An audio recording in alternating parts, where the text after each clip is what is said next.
Easter brunch. China clinks. Lilies perfume the air, and my mother-in-law taps her glass to announce that her son, married beneath his station, because I'm a warehouse shift lead who smells like forklifts. I smile, fold my napkin, and decide in that exact moment to buy the company that once let her strut through its hallways like a queen. 6 months later, she's sitting across from my mahogany desk, resume trembling in her manicured hands, asking me for a job. My name is Ava Grady, and I've memorized the exact shade of ham glaze that coated Caroline's lips when she destroyed me at the Ridgeport Country Club last Easter. Pink-brown, like dried blood on porcelain. The dining room smelled of honey and judgment. Ethan, my husband. Her son sat beside me, his electrical engineer hands folded uselessly in his lap while his mother conducted her annual performance of Why Ava Isn't Good Enough. This year's theme professional standards. Ladies, Caroline addressed the table of church friends and country club wives, though her gray eyes locked on mine. The Grady women have always been administrators, decision-makers, not— She paused, letting her gaze drift to the grease stain under my thumbnail that 3 scrubbings hadn't removed. Forklift operators! Someone's mimosa glass clinked against their plate. The sound echoed like a judge's gavel. I manage a team of 47 people at Northline Fulfillment, I said, voice steady as a conveyor belt. I oversee $3 million in daily inventory movement. Supervising box movers isn't management, dear. It's supervision. Caroline touched the gold-plated pin on her coral blazer, the Whitfield & Rowe staffing logo she still wore 15 years after retirement, like a general's medal. Real careers happen in offices, not warehouses. They require a certain sophistication, not steel-toed boots and safety vests. The woman to her right, Margaret something, married to a bank VP, actually giggled. I lifted my water glass, noticed how the crystal caught the light, imagined it shattering against the wall. Instead, I smiled. You're absolutely right, Caroline, about power being measured by who signs the paychecks. Finally, some sense, which is why I'm going to buy the company that signs them. The table went silent. Even the servers stopped moving. Caroline's friend Margaret had frozen mid-sip, mimosa hovering near her glossy mouth. Ethan's hand found mine under the table, not in support, but warning. Don't escalate. Don't make it worse. 6 years of marriage, and he still didn't understand that his mother had been making it worse since the day we met, when she asked if I was the help at his company mixer. That's absurd, Caroline laughed, but it came out pitched too high. You don't just buy companies. You need capital connections, understanding of complex financial— You mean like understanding EBITDA multiples, seller financing structures, SBA loan qualifications. I kept my voice conversational, like I was discussing forklift maintenance schedules. Funny thing about working nights at a warehouse, lots of quiet time to listen to M&A podcasts, to study business acquisition courses, to plan. The ham on my plate had gone cold, fat congealing white at the edges. I cut a piece anyway, chewed slowly, let Caroline's flush creep from her neck to her cheeks. This is ridiculous. Ethan, tell your wife. What company? Ethan asked quietly.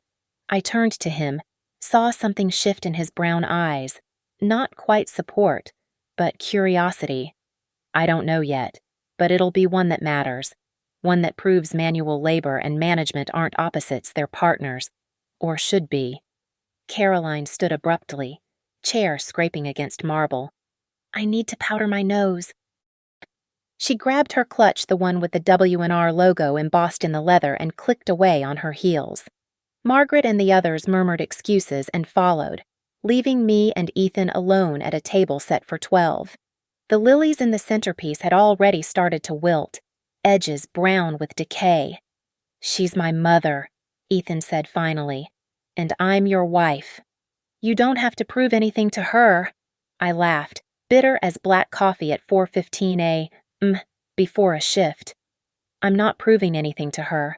I'm proving it to every worker she and her colleagues ever dismissed as just labor, every mother who lost hours to optimization, every daughter told she smells like forklifts instead of success. He squeezed my hand. This is about more than today. Today just lit the fuse. Through the floor-to-ceiling windows, I could see the golf course stretching green and perfect, maintained by workers who arrived before dawn, who Caroline would never acknowledge existed. Beyond that, the Ridgeport Business District rose in glass and steel, including the building where Whitfield and Rowe Staffing still kept their headquarters. I pulled out my phone, opened my notes app, and typed Easter Sunday. She drew first blood. Research starts tomorrow. Caroline returned, smile restored, lipstick refreshed to that perfect pink-brown shade. Now then, shall we discuss something pleasant, Ethan? Tell everyone about your promotion. I folded my napkin, placed it beside my untouched dessert. Actually, Caroline, thank you for the career advice. You're right, it's time I moved up from the warehouse floor. Well, finally, to the executive suite. The name Whitfield and Rowe had haunted my childhood like a ghost that stole groceries instead of rattling chains. I was 12 when Mom lost her temp position there, workforce optimization, they called it. She'd been covering reception for 6 months, never missed a day, always arrived 30 minutes early. Then one Friday at 4:45 p.m., they told her not to come back Monday.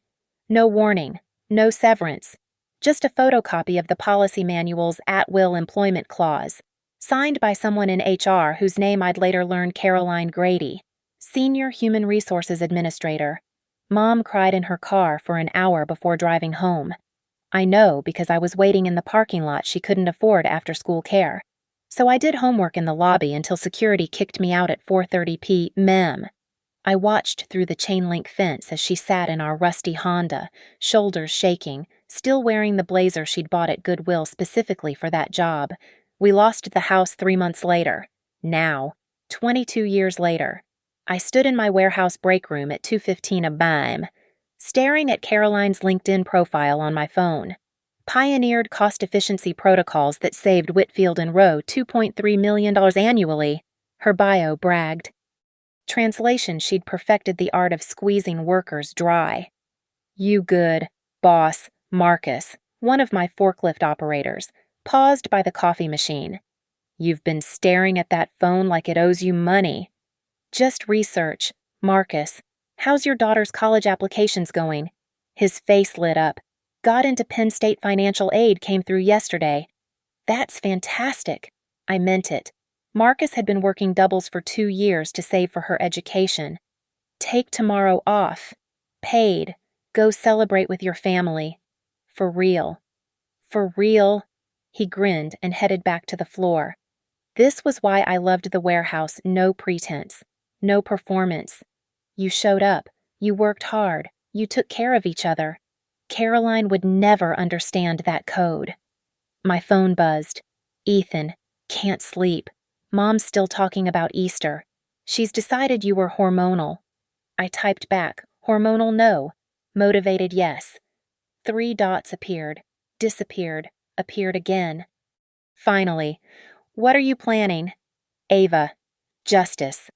I pulled up my savings account, $47,000, not much in acquisition terms, but I had excellent credit, a solid work history, and something Caroline never counted on friends who remembered kindness. Noah Briggs answered on the second ring despite the hour. Ava, everything okay? Remember when you said you owed me for covering your mom's medical transport costs? Always. Why? I need a lawyer who understands small business acquisitions. A pause. Holy shit, you're actually doing it. Buying something. Buying something specific. Whitfield and Rowe Staffing. Noah whistled low. That's a $20 million company. Ava I've been watching their metrics. Lost 2 major contracts last quarter. The founder, Richard Whitfield, is 73 and his kids don't want the business. They're bleeding cash. You've been researching this already. 6 months.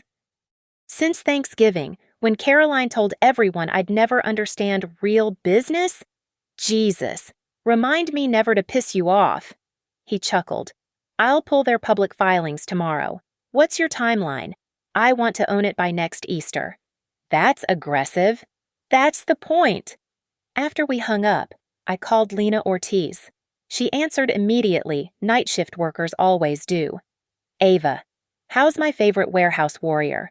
Ready for war? Remember your forensic accounting skills from the Pembroke audit, the one that caught 3 years of embezzlement. Yeah, why? I need someone who can dissect a staffing company's books, find every buried cost, every inflated expense, every place they've been bleeding money. Sounds fun. Which company? Whitfield and Rowe. Silence. Then, the ones who screwed my cousin out of unemployment benefits on a technicality, the very same. I'm in, free of charge. This was what Caroline never understood about the working class. We had long memories and longer loyalties. Every time her cost-efficiency protocols destroyed someone's life, she created an enemy. I wasn't building an acquisition team. I was assembling an army of the wronged. I walked back onto the warehouse floor, where the night shift hummed along like a well-oiled machine. The familiar smells: motor oil, cardboard. That particular mixture of concrete dust and coffee grounded me. Caroline thought these smells marked failure. She was wrong. They marked determination. My phone contained 17 saved podcast episodes on leveraged buyouts, 23 articles on SBA loan applications, and a spreadsheet tracking W&R's decline over the past 18 months. While Caroline had been planning Easter insults, I'd been planning her downfall. The beauty was, she'd never see it coming. People like Caroline never looked down. They were too busy protecting their position from threats above. She'd never imagined danger could rise from the warehouse floor. I thought about Mom, 62 now, still working retail because her employment gap made her unhireable for office work. Thought about every temp worker W&R had discarded, every hourly employee they'd denied benefits, every pregnant woman they'd mysteriously found redundant. Hey, boss, Marcus called out. You sure you're okay? You're smiling kinda scary. I laughed. Just thinking about the future. Marcus, it's going to be beautiful. The Whitfield and Rowe building stood like a glass tombstone in downtown Ridgeport, 14 floors of declining relevance. I sat in my Corolla across the street at 6:30 a.m., watching employees badge in, counting the empty spaces in what used to be a full parking garage. Good morning. W&R Staffing. How may I direct your call? I'd practiced the voice all week, pitched higher, enthusiastic. Oh, I'm Sarah Morrison, calling about your temp-to-perm accounting positions. The receptionist sounded tired already. We're not currently hiring for accounting. Your website shows 3 open positions. Those are pending removal. Can I take your information for future opportunities? Click. 3 positions they couldn't fill because they couldn't afford competitive salaries anymore. I made another note in my acquisition journal. NOAA had pulled their UCC filings $3.2 million in secured debt, inventory liens against their receivables. Classic death spiral: can't pay vendors, can't serve clients, can't generate revenue to pay vendors. The latest Glassdoor reviews were brutal, toxic management. No advancement. They treat temps like disposable napkins. But the real gold came from Lena's digging.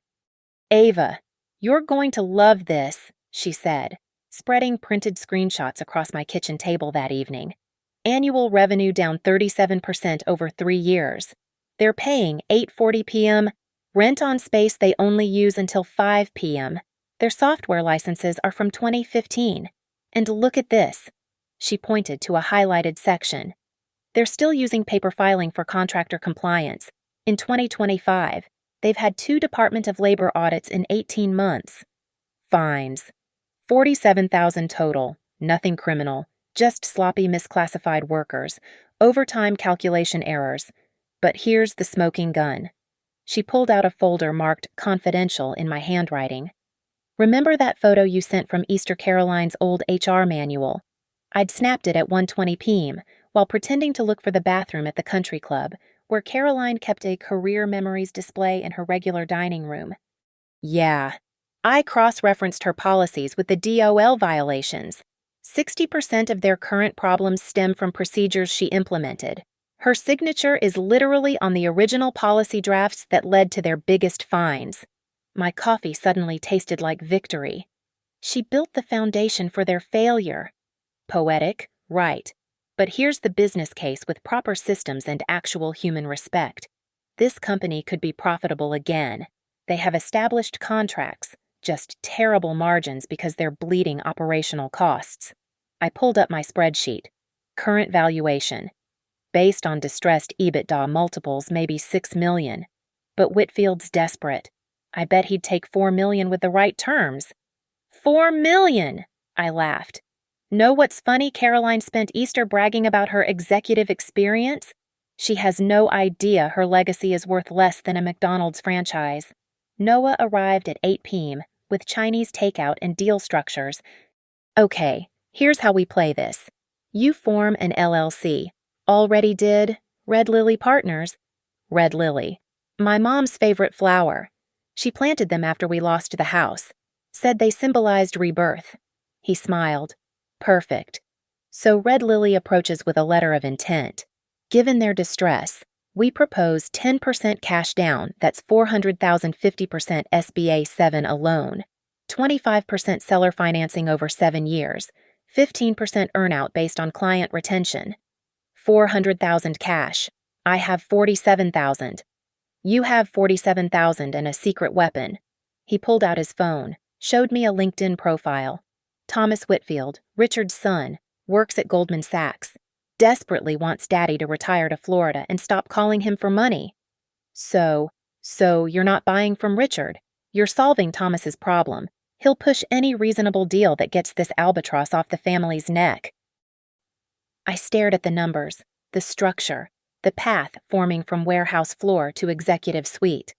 What about due diligence? They'll never open their books to a warehouse supervisor. They'll open them to Red Lily Partners, a professionally represented acquisition firm. I'll front the meetings. You're the operations specialist I bring in later. And when they find out who I really am, by then, we'll be under LOI with breakup fees. They walk. They pay you $75,000. They'll hold their nose and close rather than lose more money. Lena had been quiet, studying something on her laptop. Ava, there's something else.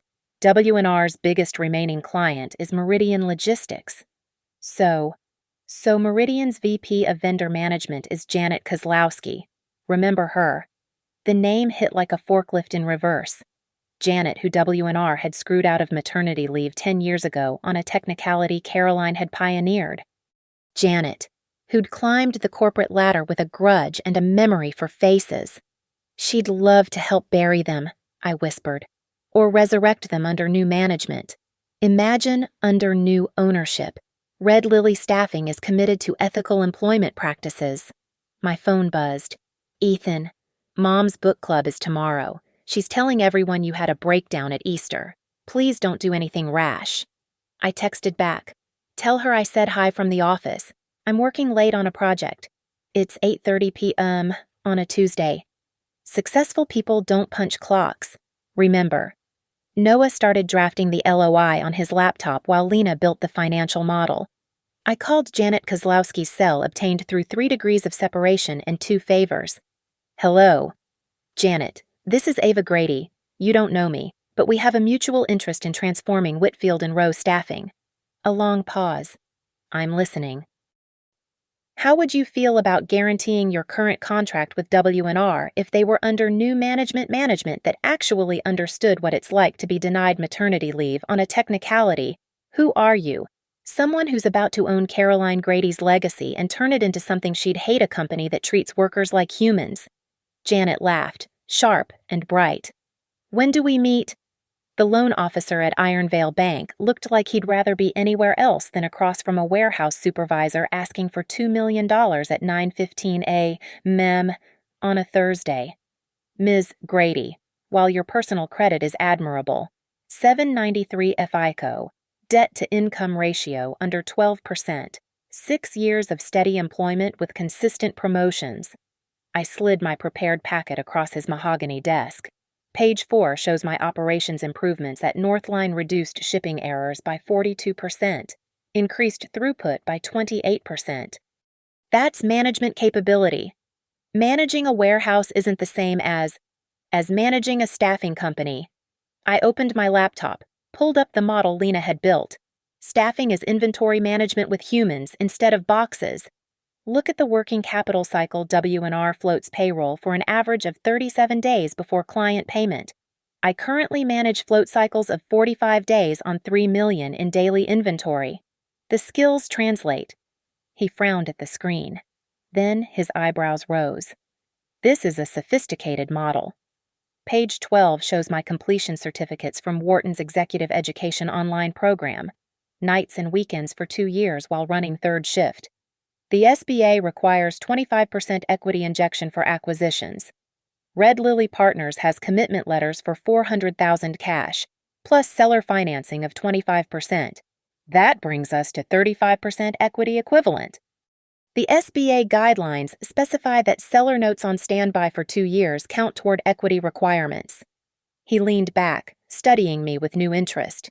You've done your homework? Rich people get to be amateurs. Working people have to be experts. Even with SBA approval, the bank needs collateral beyond the business assets. I placed another folder on his desk. My husband and I own our home $200,000 in equity. Our combined investment accounts, $47,000. My 2019 Corolla, paid off. His 2021 Tesla, 60% equity. I swallowed hard.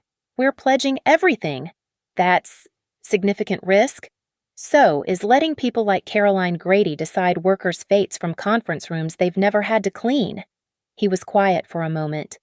My daughter works at a company that uses W&R for seasonal help. She says they're terrible random fee deductions, delayed payments, no benefits even for long-term temps. Page 18 shows my Day 1 improvement plan. Living wages, transparent fee structures, portable benefits that follow workers between assignments, and every current W&R employee who's been there over 6 months gets equity participation. That'll cost 3% dilution, but it'll reduce turnover by an estimated 60%. Turnover is what's killing their margins, not labor costs. Caroline's generation squeezed pennies and lost dollars. My phone vibrated. Ethan, Mom's at the house. Says you're having delusions of grandeur. Maybe we should talk. I silenced it and focused on the banker. Mr. Morrison, I need to know, will Ironvale back this deal, or should I walk to First National? He smiled for the first time. First National rejected you already, didn't they? Tuesday at 4 p.m., they said I was underqualified for executive acquisition. Their loss. I'll take this to committee Monday. Conditional approval within 48 hours if you can prove the seller is motivated. I pulled out my phone, showed him Thomas Whitfield's email from that morning. Ms. Grady, Red Lily's offer is under consideration. My father is eager to transition. Please provide proof of funds by Friday.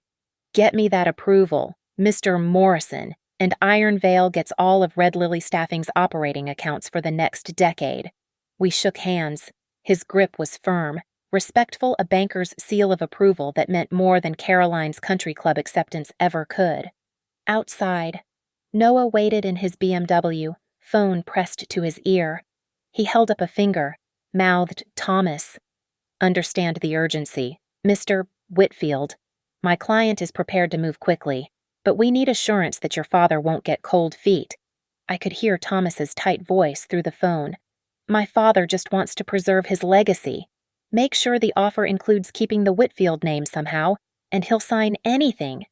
Noah's eyes met mine. I nodded. Red Lily Staffing, a Whitfield and Rowe legacy company. How's that sound? Perfect. Send the LOI by tomorrow noon. Noah hung up, grinning. He's so desperate he didn't even negotiate the earn-out terms. Good, because we have another problem. I showed him Ethan's latest text. Your mother's threatening to call your boss about your mental health crisis. She wouldn't. She would. We need to accelerate everything. Can you file the LOI tonight? Tonight, Ava. These things take Noah. If Caroline calls my boss and I lose my job, I lose my loan qualification. This deal dies. He calculated quickly. I can have it ready by 10 p.m. But Ava, once we file, there's no hiding. Your name will be on the acquisition documents. I thought about Mom, about Marcus needing fair wages, about Janet and every worker Caroline had ever deemed disposable. Then I thought about Caroline's face when she realized her daughter-in-law, the warehouse worker who smelled like forklifts, owned her legacy. File it. And Noah, make sure the press release goes wide.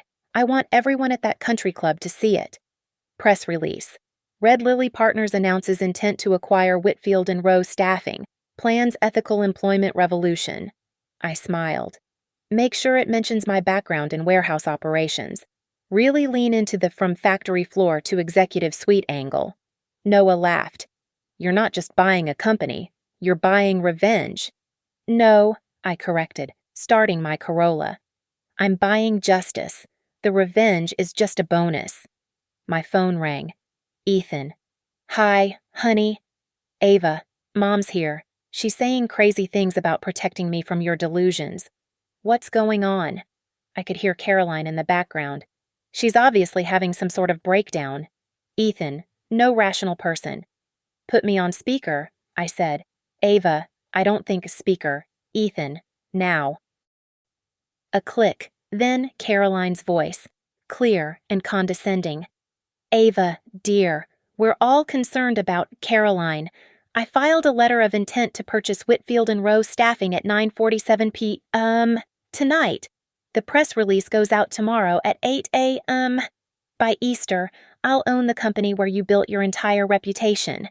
And the first thing I'm going to do is reverse every anti-worker policy you ever created.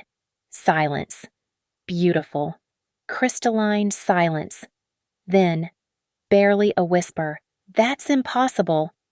Nothing's impossible when you work third shift. Caroline, you have all night to plan your revenge. The due diligence room smelled like old paper and broken dreams. Bankers' boxes lined 3 walls of W&R's conference room, each one labeled with dying corporate optimism. Client Success Stories 2019-2021. Employee Satisfaction Surveys. Strategic Growth Plans. These employee files, Lena whispered, holding up a folder with coffee stains and torn edges. Look at the termination dates. 60% happen on Fridays at 4:45 p.m. Classic Caroline ruined their weekends. Save on Monday payroll. I photographed everything, building my case file. 3 weeks into due diligence, and we'd found every skeleton in W&R's closet. Most had Caroline's signature on them. Ms. Grady. Richard Whitfield stood in the doorway, 73 years old and exhausted. Might I have a word? We stepped into the hallway. Up close, he looked even more defeated, suit hanging loose, wedding ring spinning on a finger that had lost weight from stress. I know who you are, he said quietly. Your mother-in-law was one of my best HR administrators. She was excellent at cutting costs. Too excellent. He stared at a corporate achievement photo from 2008, Caroline accepting an efficiency award while surrounded by smiling executives. She saved us $2 million her first year. By year 5, she'd saved us our soul.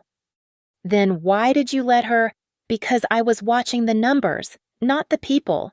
Classic founder's mistake. I built something to help workers find jobs, then let someone turn it into a machine that consumed them. He met my eyes. Is that why you're buying us revenge on Caroline? I'm buying you because every Friday at 4:45 p.m., someone's mother loses her job. I'm buying you because temp workers deserve sick days. I'm buying you because... I pulled out my phone, showed him a photo of my mom from 2003 standing outside W&R's building with a box of her belongings. Because 22 years ago, your company destroyed my family to save a rounding error. He studied the photo. I'm sorry. I don't want apologies. I want access to the archived employee handbooks, the ones Caroline wrote. His eyebrows rose. Those aren't part of standard due diligence. They are if you want this deal to close. He sighed. Storage room B12, bottom shelf. But Ms. Grady Ava Caroline was following industry standards. What she did wasn't personal. That's exactly the problem. She destroyed lives impersonally, efficiently, systemically. That's worse than malice, it's industrialized cruelty. The storage room was a time capsule of corporate callousness. I found Caroline's original proposals, recommended reduction in temp worker notice period, optimizing benefits denial through policy restructuring, maximizing at-will employment advantages. But the crown jewel was a presentation from April 2003, the month Mom was fired. Caroline had created a PowerPoint strategic workforce flexibility through rapid turnover. Slide 23 showed a chart of successful terminations that month. Mom's employee ID was highlighted in yellow as an optimal cost reduction example, no severance obligation, no unemployment liability. My hands shook as I photographed every slide. "Find something," Noah asked from the doorway. "Evidence that Caroline turned human resources into human disposal? Can we use it? We don't need to use it. Just knowing I have it is enough." I pulled out another box, this one labeled Employee Feedback 2003-2005. Inside, hundreds of exit interview forms, most with the same complaint. No warning. Unfair treatment. HR doesn't care. My phone buzzed. Janet Kozlowski. "Heard through the grapevine that Caroline's been calling board members, trying to tank your deal, saying you're unstable and unqualified." I smiled and texted back, "Let her. Every call she makes is another person who'll see her panic when I succeed." At 3 p.m., we assembled in the main conference room for the formal operations review. Thomas Whitfield participated by video from New York, his impatience visible even through pixels. "Ms. Grady," he began, "your experience seems limited to warehouse operations. How does that qualify you to run a staffing firm?" I stood, walked to the whiteboard, and drew 2 flowcharts. "This is your current placement process. 17 steps, 6 decision points, 4 different systems that don't communicate. Average time 72 hours. Cost per placement $400. I drew the second chart. "This is Northline's inventory processing system that I designed 9 steps, 2 decision points, 1 integrated system. Average time 4 hours. Cost per unit $47. They're not comparable. You're right, humans are more complex than boxes, which is why your current system is insulting. It treats people with less sophistication than I treat pallets." I turned to face him. "Your father built this company to help people find work. Caroline's policies turned it into a people processing plant. I'm going to turn it into what it should be, a bridge between workers and opportunity." Thomas leaned back. "And our remaining clients?" Janet Kozlowski at Meridian has already committed to expanding her contract by 40% under new management. I have similar verbal commitments from 3 other former clients who left because of your policies.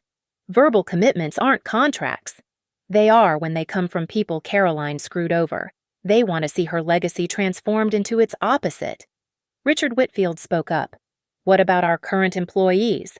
Many have been here for years. Everyone stays who wants to stay. 6-month employees get equity. 1-year employees get enhanced benefits. And everyone gets a living wage, starting day 1. That'll cost $1.3 million in year 1. Lena interjected.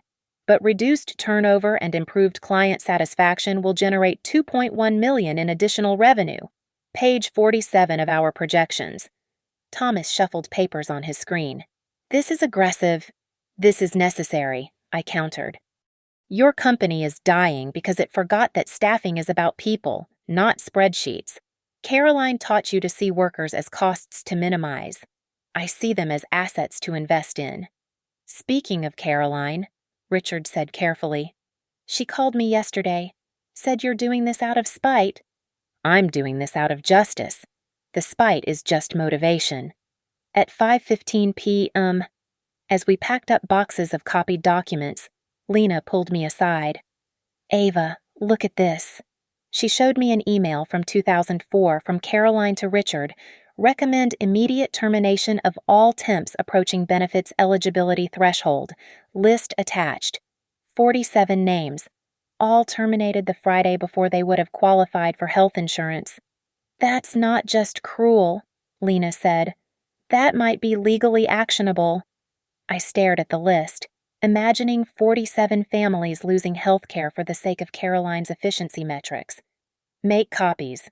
If she tries to stop this deal, we'll have ammunition. You're really going to do this, aren't you? Take everything she built and reverse it. Every policy, every procedure, every value. I looked around the conference room where Caroline had once held court, making decisions that rippled through thousands of lives. By next Easter, her name will be synonymous with the old, cruel way of doing business, and mine will represent the new. And if she fights back? I smiled, thinking of the boxes of evidence we'd collected, the coalition of wronged workers gathering behind Red Lily, the loan approval sitting in my inbox. Then she'll learn what happens when you underestimate someone who works third shift. We're used to fighting in the dark. The closing happened on a Tuesday at 10 a.m., in a law office that smelled like leather and legitimacy. I signed my name 37 times, each signature transforming me from warehouse supervisor to CEO. The pen was heavy Mont Blanc, borrowed from Noah because mine was a Bic I'd stolen from the break room. "Congratulations, Ms. Grady," Richard Whitfield said, sliding the final document across the table. "Whitfield and Rowe is yours." "Red Lily Staffing," I corrected. "Effective immediately." Thomas attended via video, his relief visible even through the laptop screen. The press release goes out in 1 hour. I pulled up the draft on my phone. Red Lily Staffing. A new chapter in ethical employment. Mentions the previous ownership's legacy of innovation, then pivots to our commitment to worker dignity. Richard winced at previous ownership's legacy, knowing it meant Caroline's policies were about to be publicly dismantled. The moment the wire transfer confirmed $400,000 of my life savings, borrowed money, and favors called in, I sent a pre-recorded video to all W&R employees' emails. All hands meeting, tomorrow, 7 a.m. Attendance is paid time, including temps. That night, I stood in the empty executive suite with Lena and Noah, looking out at Ridgeport's skyline. The office still reeked of old cologne and older ideas.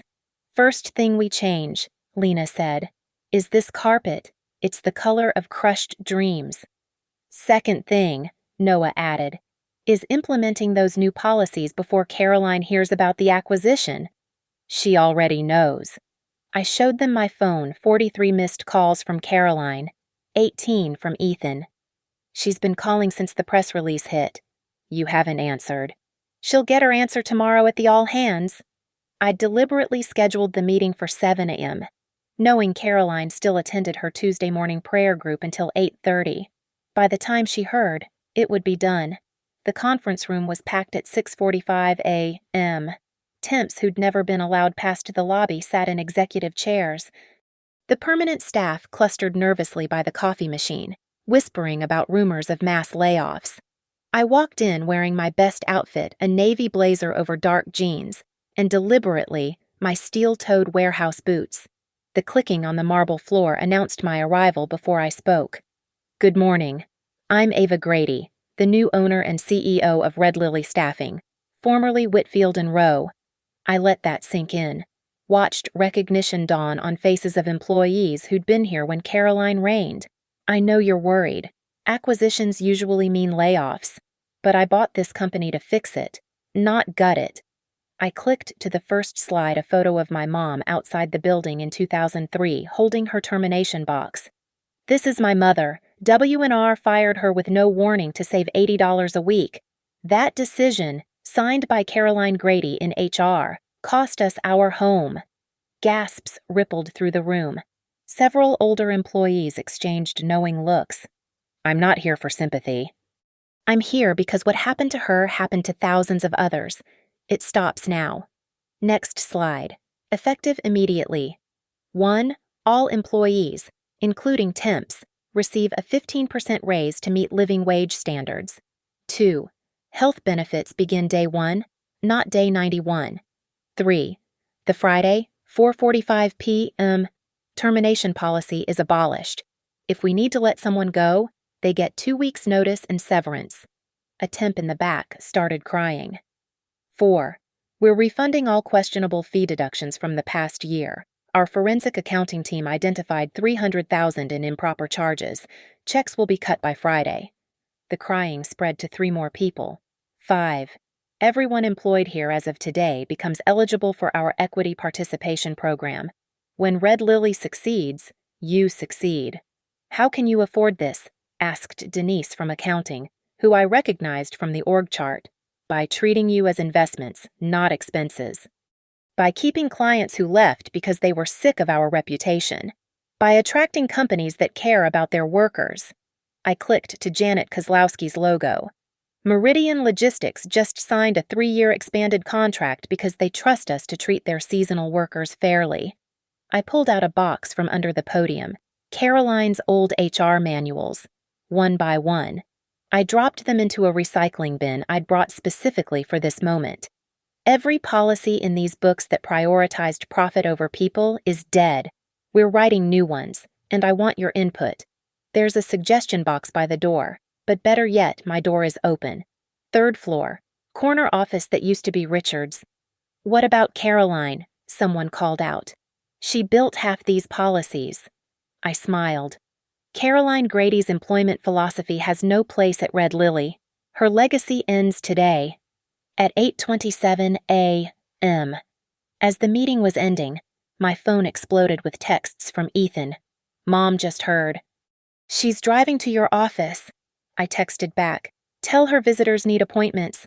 By the time Caroline arrived at 8:55 a.m., the building had been transformed. The old WNR letters were already down, Red Lily's temporary banner hanging in their place. She stormed past reception, or tried to. Our new security policy stopped her. I need to see Ms. Grady immediately. I heard her tell the receptionist. Do you have an appointment? I don't need an appointment. I used to run HR here. I'm sorry, ma'am, but that was under previous ownership.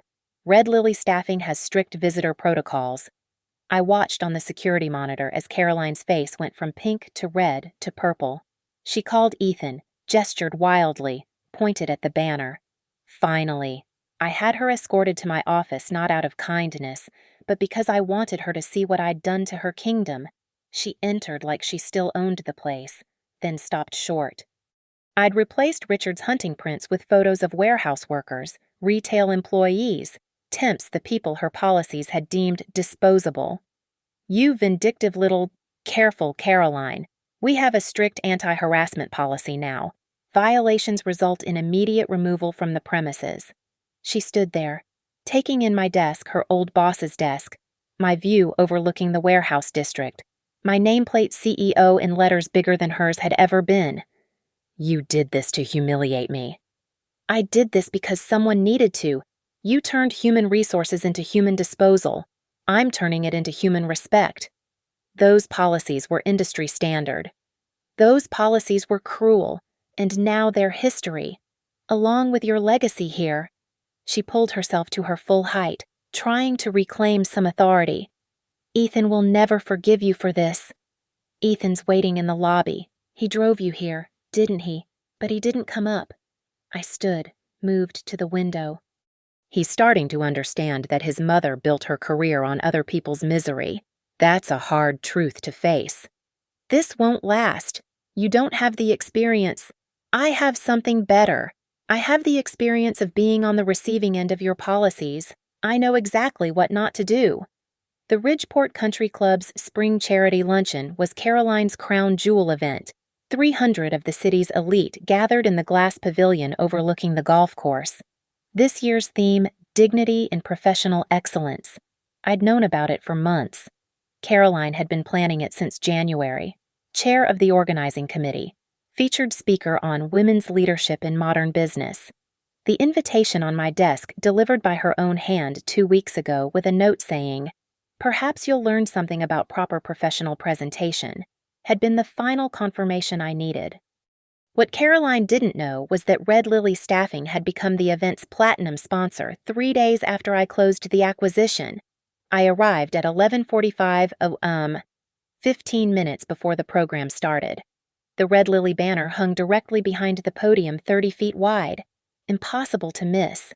Our logo, a red lily growing through concrete, dominated the space where Caroline would speak. Ava Margaret, the banker's wife from Easter, approached cautiously. "We heard about your purchase." "Acquisition," I corrected, accepting a glass of sparkling water from a server. "And thank you, Red Lily is proud to sponsor today's event." The whispers followed me through the room like a wave. Every cluster of women suddenly had something urgent to discuss while glancing my way. I found my table front and center, the sponsors' table, and sat facing the podium where Caroline would soon stand. Ethan was already there, uncomfortable in his suit, nursing a glass of wine at 11:50 a.m. "You didn't have to do this," he said quietly. "Do what support charity, humiliate her at her own event." "I'm not humiliating anyone. I'm conducting business." I pulled out my phone, showed him an email. "Janet Kozlowski will be here. 3 other potential clients, too. This is networking." The room filled steadily. Caroline's prayer group took their reserved table, shooting me looks that could have curdled cream. The church leadership, local business owners, country club board members, her entire ecosystem gathered to watch her triumph.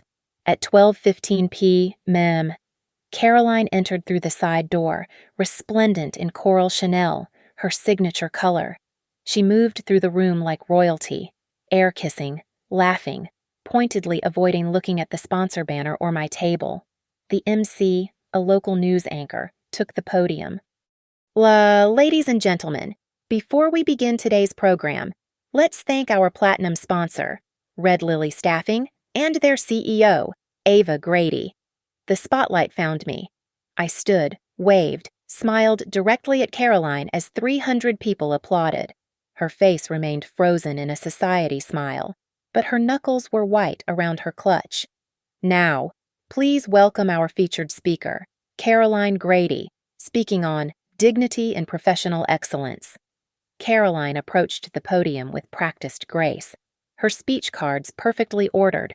Behind her, the Red Lily banner provided an unmissable backdrop. Every photo taken today would feature her standing beneath my company's name. "Good afternoon. Dignity in the workplace begins with maintaining proper standards." That's when I stood up.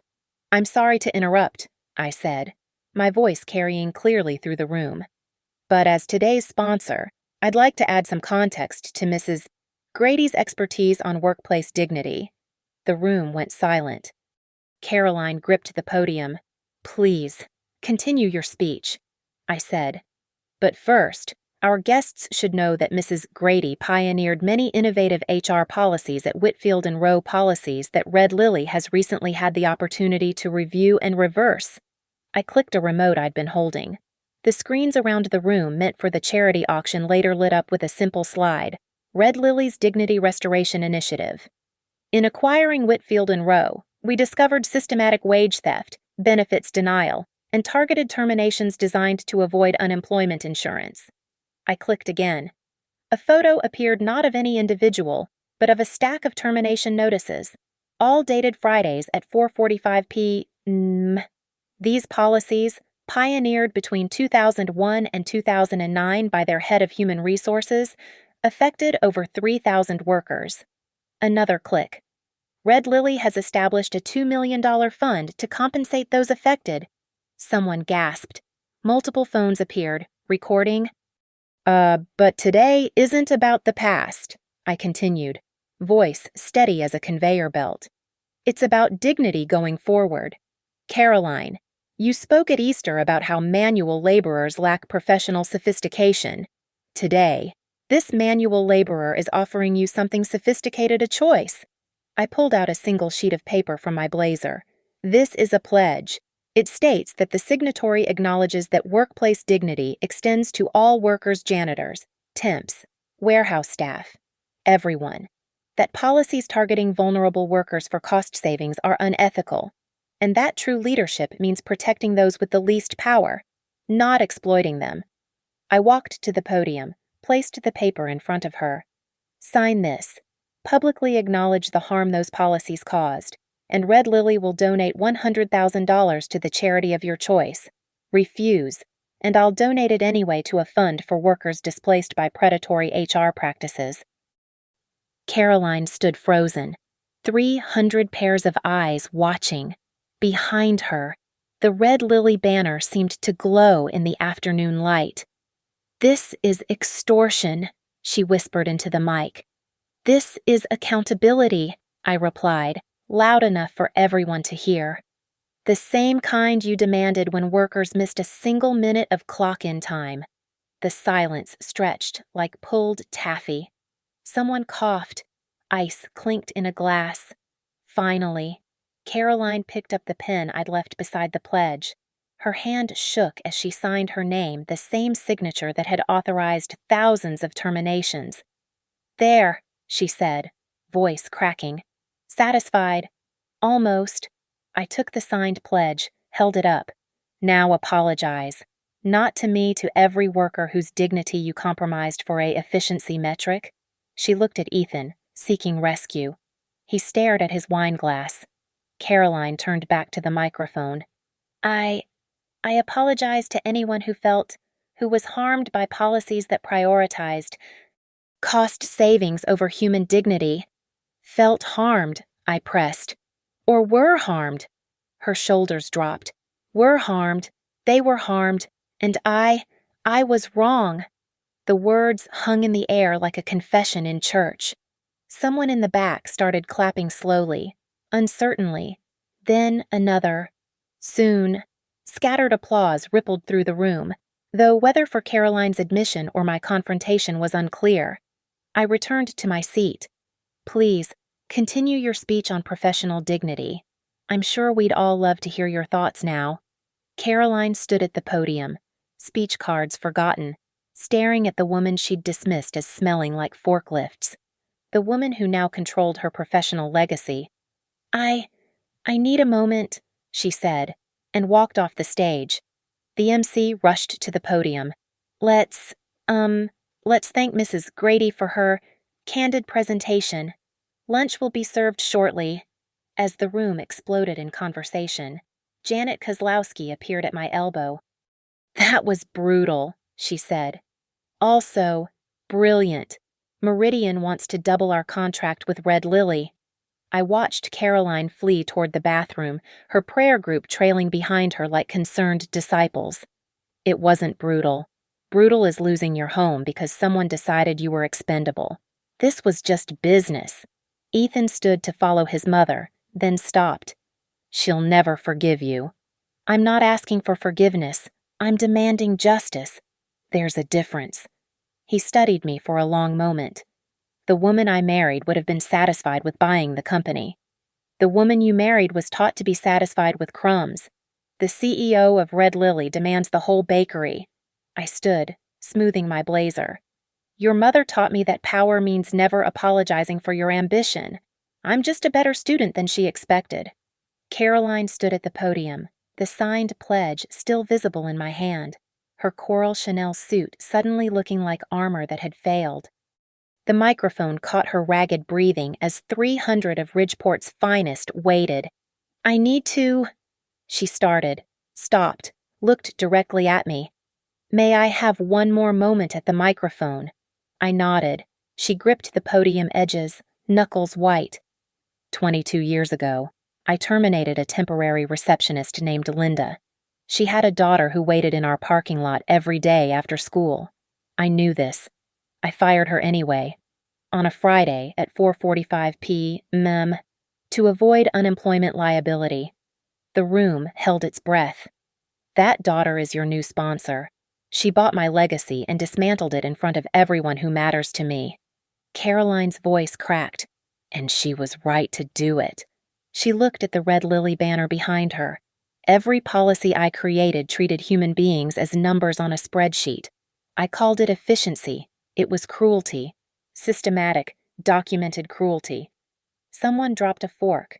The clatter echoed like a gavel. "Ms. Grady asked me to apologize to the workers I harmed, but apologies are words. She's offering something more actual restitution. The dignity I denied others. She's restoring with interest." Caroline pulled herself straight. "I'm resigning from all my committee positions, effective immediately." Someone who built their reputation on destroying others' livelihoods shouldn't lecture anyone about professional excellence. She walked away from the podium, past her stunned prayer group, past the country club board members, past everything she'd spent 2 decades building. At my table, she stopped. "The warehouse shift," she said quietly. "The one you worked. 4 a.m. to noon. 3 a.m. to 11 a.m. Actually, all those mornings I criticized you for looking tired at family dinners. You were building this." She gestured at the banner, the room, the revolution. "While I slept in my 6-bedroom house, you were planning to buy my legacy and burn it down." "Not burn it down. Transform it into what it should have been." She laughed, bitter, broken. "I have $47,000 in savings, my pension from W&R. Would Red Lily be hiring?" The room gasped collectively. Ethan stood up so fast his chair tipped. "Mom, you can't be serious." "I'm completely serious." She faced me fully. "I spent 20 years being the villain in other people's stories. Maybe I should spend the next 20 trying to be something else." I studied her, this woman who'd made my mother cry in a parking lot, who'd told me I smelled like forklifts, who'd built an empire on other people's misery. Red Lily has a strict policy. All new hires start at entry level, $15 an hour plus benefits. You'd be filing, answering phones, supporting the temp workers you once discarded. I know. You'd report to Denise in accounting. She's 28. You denied her mother overtime pay in 2009. I remember. And you'd have to apologize. Personally. To every former W&R employee we can find who was affected by your policies. Caroline closed her eyes. "How many?" "We've identified 700 so far." 700 apologies. She opened her eyes. "When do I start?" I pulled out my phone, opened the Red Lily application portal. "Monday, 7 a.m. sharp. Don't be late, we dock pay for tardiness." She took my phone with trembling fingers and began filling out the application. Right there, in front of everyone. Caroline Grady applied for an entry-level job at the company she'd once helped run. The MC tried to salvage the luncheon, but the atmosphere had shifted from charity to testimony. One by one, people approached me with stories their brother fired from W&R, their cousin denied benefits, their neighbor terminated at 4:45 on a Friday. By 2 p.m., I had 43 business cards from companies wanting to partner with Red Lily's ethical staffing model. Caroline submitted her application at 2:15 p.m. "There," she said. "I assume you'll run a background check. You'll find the DOL violations, the complaints, all of it. We don't disqualify for past mistakes," I said. "We believe in redemption through action." She turned to leave, stopped. "That Easter brunch, when I said you married beneath his station, I was wrong. He married above his. He just didn't know it yet." As she walked away, Ethan caught her arm. They spoke quietly. Then he returned to me. "You gave her a job. I gave her a chance. There's a difference. She humiliated you. And now she'll spend every day facing the consequences of her choices. That's not revenge, Ethan. That's justice." He pulled me close, kissed my forehead. "The woman I married was a warehouse supervisor afraid to speak up at family dinners. That woman is gone. Good. I like this one better. She smells like victory instead of forklifts." At 3 p.m., the luncheon officially ended. The Red Lily banner came down, carefully rolled for the next event, but photos were already circulating on social media. Caroline Grady signing a pledge beneath my company's logo, applying for an entry-level job on my phone, walking away from everything she'd built. Monday morning, she showed up at 6:45 a.m., 15 minutes early, wearing a simple black skirt and white blouse, no designer labels, no jewelry except her wedding ring. She sat in the lobby with 3 other new hires, all former W&R temps we'd invited back. I watched from my office as Denise oriented them, explaining Red Lily's values, our commitment to dignity, our belief that every worker matters. Caroline took notes in a dollar store notebook, nodding along as women she'd once fired explained the New World Order. At lunch, she sat alone in the break room until Marcus, my former forklift operator, now Red Lily's director of warehouse partnerships, joined her. "You're the one who created the 4:45 Friday rule." "Yes." "You fired my aunt in 2007. She never recovered financially." Caroline set down her sandwich. "I'm sorry. That's not adequate, but it's true." "I know. That's why I'm sitting here. Ms. Grady says redemption requires witnesses. So I'm witnessing." By Friday, Caroline had completed 37 apology calls. By month's end, 112. Each one was documented, recorded with permission, and added to Red Lily's public archive of corporate accountability. The last entry in my acquisition journal, dated exactly 1 year after that Easter brunch, reads, "Caroline Grady, employee number 247, completed her 6-month review. Satisfactory performance in mail sorting and reception duties. Approved for 70-cent raise per standard progression. She sent a thank you note for the fair evaluation." I keep it in my desk, next to the photo of Mom outside W&R in 2003. The circle is complete. The warehouse supervisor who smelled like forklifts now signs the paychecks of the woman who said she wasn't good enough. But more importantly, 700 families have received restitution, 2,000 temps have gained benefits, and dignity has returned to an industry that forgot it. Mom planted red lilies after we lost the house. They bloom through concrete, through adversity, through everything that tries to stop them, just like daughters of terminated temps who work third shift and dream of justice. The story ends here, at my desk, signing Caroline's first performance review with the same Mont Blanc pen I borrowed to buy her legacy. Power isn't about who sits in the executive suite. It's about who decides whether human dignity is negotiable. At Red Lily Staffing, it never is. Thank you so much for listening to this story. I'd love to know where you're listening from. Drop a comment below and let's connect. If this story of justice and redemption resonated with you, please subscribe to the channel and share your thoughts.